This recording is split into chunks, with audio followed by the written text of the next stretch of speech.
വയനാട്ടിലെ കാട്ടാനാക്രമണത്തിൽ കർണാടക വനം വകുപ്പിനെതിരെ ഗുരുതര ആരോപണവുമായി കേരളം. തുടർച്ചയായി ആവശ്യപ്പെട്ടിട്ടും മോഴ ആനയെ നിരീക്ഷിക്കാനുള്ള ആന്റണിയും റിസീവറും നൽകിയില്ല. റേഡിയോ കോളർ ഫ്രീക്വൻസി നൽകിയത് അജീഷിന്റെ മരണശേഷം മാത്രമാണെന്ന് വനം വകുപ്പ് കുറ്റപ്പെടുത്തി.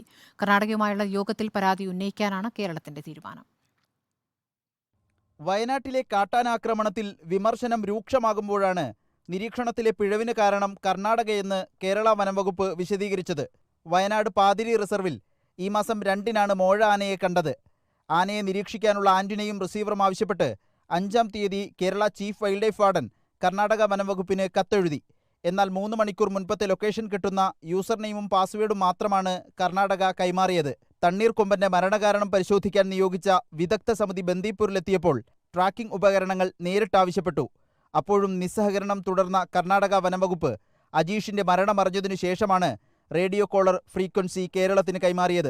സംസ്ഥാനങ്ങൾ തമ്മിലുള്ള ബന്ധം വഷളാകുമെന്നതിനാൽ വിഷയത്തിൽ പരസ്യ പ്രതികരണത്തിന് വനമന്ത്രി തയ്യാറായില്ല.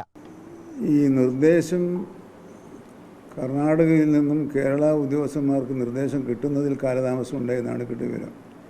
പക്ഷേ അതൊരു വിവാദ വിഷയമാക്കാൻ ഞങ്ങൾ ഉദ്ദേശിക്കുന്നത്. കാരണം 2 സംസ്ഥാനങ്ങൾ തമ്മിൽ ചർച്ച ചെയ്ത് തീരുമാനം. അതുകൊണ്ടാണ് ഇൻ്റർ സ്റ്റേറ്റ് കോർഡിനേഷൻ കമ്മിറ്റി യോഗം കൂടി അവരത് പരിശോധിക്കട്ടെ.